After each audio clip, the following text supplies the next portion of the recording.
This is one of the prints that really struck me in person.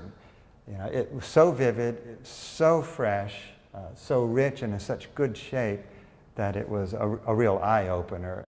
When you look at this print, you realize it's a tour de force of printmaking because he is able to create a sense of space, a sense of it being at night, a sense of this group gathered together. It's a genre scene in that this is not, you immediately recognize that these are everyday people, possibly at a tavern. And I think that is really what kind of drew me to it at first, is that commonality, is all of that kind of thing. Because you don't really necessarily think about that in the middle of the 1600s. You think of more religious painting or mythological subject matter or antiquity, kings and queens and all that kind of stuff. So this is really a different kind of print. Yeah, it is. And at this time, those sorts of scenes, the more earthy subject matter, was taking foothold with collectors who weren't the aristocrats.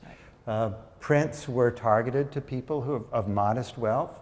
There was a rising sort of middle class at the time, and they didn't really want to see pictures of people with long plumes and things like that. They wanted to see bawdy subject matter. Sometimes people who had had too much to drink lying on the ground in front of a tavern, pigs running wild, mud on the ground. And dogs. They would see it as a comedic narration, but also as a kind of morality tale. You know, there but for the grace of God go I.